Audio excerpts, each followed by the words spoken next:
दो एविडेंस, दो प्रूफ कौन कौन से आ जाते हैं? F1 पीढ़ी में एक ही जनक लक्षण की अभिव्यक्ति और दूसरा F2 पीढ़ी के अंदर 3:1 का लक्षण प्रारूप अनुपात। ये क्या करता है? प्रभाविता को शो करता है, उसके एविडेंस प्रूफ को शो करता है। हेलो गाइस, स्वागत है आप सभी का फिर से एक पावरफुल जेनेटिक्स के पार्ट नंबर 8 के अंदर। और हाँ गाइस, आज अपन लेके आ चुके हैं प्रभाविता के लक्षण को। और गाइस, इससे पहले वाले पार्ट नंबर 7 के अंदर क्या पढ़ा था अपन ने? प्रभाविता का नियम पढ़ा था।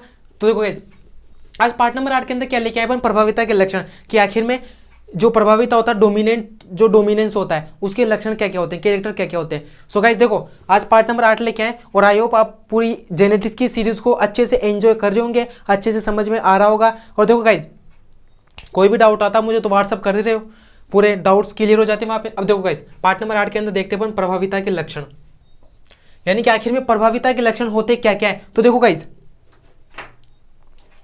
तो देखो पहली बात तो ऐसा जनक लक्षण जो F1 पीढ़ी के अंदर अभिव्यक्त होता हो।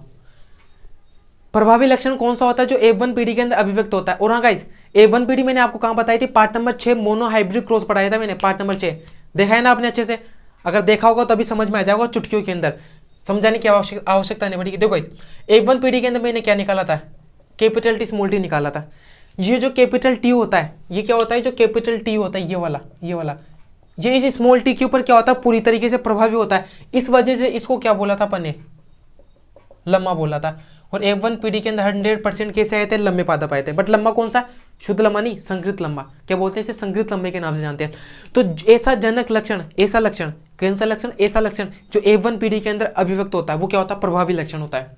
तो पहला टॉपिक कंप्लीट, पहला पॉइंट कंप्लीट। तो ऐसा जनक लक्षण जो F1 पीढ़ी के अंदर क्या होता है? अभिव्यक्त होता है, वो क्या होता है? प्रभावी होता है। अब देखो दूसरी बात आता हूं, दूसरी बात पे आओ कि ऐसा लक्षण जो शुद्ध अवस्था में और संकृत अवस्था के अंदर दोनों में अभिव्यक्त होता है। और हाँ गाइस, अब प्रभावी युग्म विकल्पी और अप्रभावी युग्म विकल्पी का कॉन्सेप्ट इससे पहले वाली वीडियो के अंदर ही बताया था, लास्ट के अंदर। पार्ट नंबर 8 चल रहा है ना, पार्ट नंबर 7 के अंदर जो लास्ट के अंदर पढ़ाया था ना, प्रभावी युग्म विकल्पी और अप्रभावी युग्म विकल्पी। प्रभावी युग्म विकल्पी वो होता है जो शुद्ध अवस्था में भी प्रकट हो जाता है और संकृत अवस्था में भी प्रकट हो जाता है। लेकिन अप्रभावी युग्म विकल्पी की खासियत बात क्या है? कि वो केवल और केवल शुद्ध अवस्था में प्रकट होता है। एग्जाम्पल भी दिया था स्मॉल टी का। और प्रभावी युग्म विकल्पी में एग्जाम्पल किसके दिए थे? कैपिटल टी का और कैपिटल टी स्मॉल टी का। जो शुद्ध अवस्था में, संकृत अवस्था में, दोनों में प्रकट होता है, वो क्या होता है? प्रभावी होता है। तो दूसरा पॉइंट यहां से क्लियर हो गया। तो ऐसा लक्षण जो शुद्ध अवस्था में भी और संकृत अवस्था में भी क्या होता है? प्रकट होता है, वो क्या होता है? प्रभावी होता है। अब देखो तीसरे पॉइंट पे आओ। तीसरा पॉइंट क्या होता है? कि ऐसा लक्षण जो अधिक आवृत्ति के अंदर, यानी कि हाई फ्रीक्वेंसी के अंदर क्या हो? अभिव्यक्त होता है। अब हाई फ्रीक्वेंसी का अर्थ क्या होता है? मतलब कि जो ज्यादा क्वांटिटी के अंदर आता हो। F2 पीढ़ी, part number 6 mono hybrid cross बताया था, उसकी F2 पीढ़ी के अंदर चलो। तो देखो F2 पीढ़ी में मैंने कौन सा क्रॉस निकाल के बताया था? 3:1। कौन सा? 3:1। 3:1 कौन सा था? फिनोटाइपिक रेशियो था। दो रेशियो निकाले थे अपन ने लास्ट में जाके, phenotypic ratio, genotypic ratio. Phenotypic ratio निकाल के बताया था 3:1। जीनोटाइपिक रेशियो कौन सा बताया था? बताओ कौन सा बताया था? 1:2:1 नहीं बताया था। एक तो कौन सा जाता है? शुद्ध लम्बा। दो कौन से जाते हैं? संकृत लम्बे। एक कौन सा जाता है? शुद्ध बौन आ जाता है। और यहाँ पर 3:1 का क्या बताया था? 3 तो लंबे और एक कौन सा? बोना। अब देखो भाई, 3 लंबे क्यों आए? क्योंकि क्या था? प्रभावी था। और प्रभावी है तभी तो अधिक फ्रीक्वेंसी में आ रहा है, अधिक आवृत्ति के अंदर आ रहा है, मोर क्वांटिटी के अंदर आ रहा है, तभी तो यहाँ पर 3:1 अनुपात आया। 3:1 है। 3 क्यों है? अधिक आवृत्ति में आ रहा है, तो जो प्रभावी होगा वो अधिक आवृत्ति में आएगा। तीनों कंप्लीट।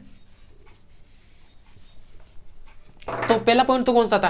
कि ऐसा जनक लक्षण जो F1 पीढ़ी में अभिव्यक्त होता हो। दूसरा, ऐसा लक्षण जो शुद्ध अवस्था में भी, संकृत अवस्था में भी, दोनों में प्रकट हो जाए। और तीसरा, ऐसा लक्षण जो अधिक आवृत्ति के अंदर, यानी कि हाई फ्रीक्वेंसी के अंदर अभिव्यक्त होता है, वो क्या होता है? प्रभावी होता है। अब देखो गाइस, पहले आप इसका स्क्रीनशॉट मार लो, ले ले स्क्रीनशॉट। अब देखो गाइस, अब पढ़ते अपन क्या? प्रभाविता के प्रमाण। देखो भाई, प्रमाण भी दे देता हूं आपको, एविडेंस दे देता हूं, प्रूफ दे देता हूं प्रभाविता के, यानी कि डोमिनेंस के क्या दे देते हैं? प्रमाण दे देते हैं आपको, प्रूफ दे देते हैं। सो चलो गाइस, प्रूफ देखते हैं। तो देखो गाइस, अपन चलते हैं हम किसके ऊपर? प्रभाविता का प्रमाण, यानी कि एविडेंस के ऊपर या प्रूफ के ऊपर। तो देखो इस प्रूफ क्या क्या है? आपको प्रूफ चाहिए तो देखो प्रूफ दे देते हैं। प्रूफ देंगे भाई, आप प्रूफ मांग रहे हो तो देखो, F1 पीढ़ी के अंदर एक ही जनक लक्षण की अभिव्यक्ति। गाइस पेन चलना बंद हो गया। कि F1 पीढ़ी के अंदर एक ही जनक लक्षण की अभिव्यक्ति। अब देखो गाइस, मोनोहाइब्रिड क्रॉस के अंदर अपन ने F1 पीढ़ी निकाली थी।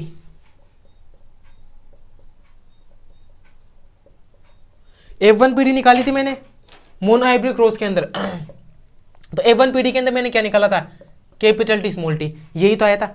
अब capital T small T A1PD के अंदर पहली बात तो एक ही जनक लक्षण अभिव्यक्त हुआ ना, एक ही जनक लक्षण आया ना, तो ये क्या प्रभाविता का प्रमाणित तो एविडेंस की एक ही जनक लक्षण आया। तो मेंडल ने ऐसे सिद्ध किया कि A1PD के अंदर एक ही जनक लक्षण आया, अगर वो प्रभावी ना होता तो दोनों आते ना, या यही क्यों आया या वो आ जाता, तो ये प्रभावी तभी तो आया, और एक ही जनक लक्षण आया ना तो प्रभावी होना।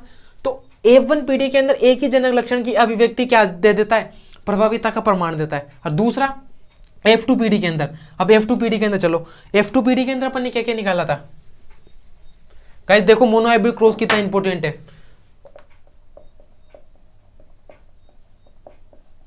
F2PD के अंदर अपन ने क्या निकाला था, capital T capital T capital T small T capital T small T और स्मॉल टी स्मॉल टी। देखो गाइस 3 तो ये आ रहा है और ये क्या आ रहा है, तो ऐसे 3 अनुपात 1 आता ना, 3 तो लंबे और 1 बोना।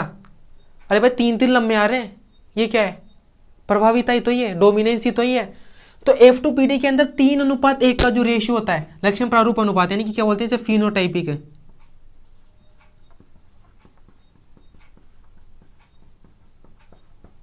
दो रेशियो निकाले थे मैंने, phenotypic ratio, genotypic ratio, videos डली हुई गाइस पूरी।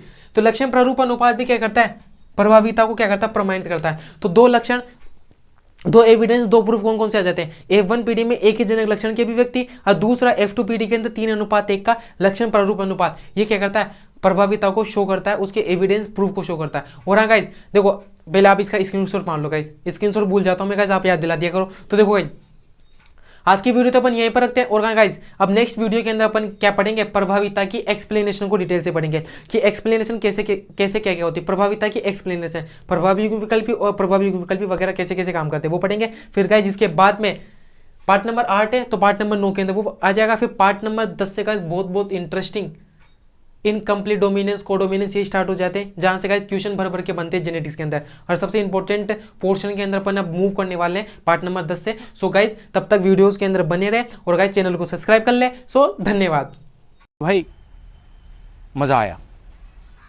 और मैं ये जो मजा है हिंदुस्तान के हर व्यक्ति को देना चाहता हूं। और वो जो लाल वाला बटन है उसमें भूकंप लेके आओ या फिर भूचाल, मुझे नहीं पता, बस क्लिक हो जाना चाहिए। नहीं। चड्ढा समझाओ इसे, समझाओ। ऐसे खिलौने बाजार में बहुत बिकते हैं।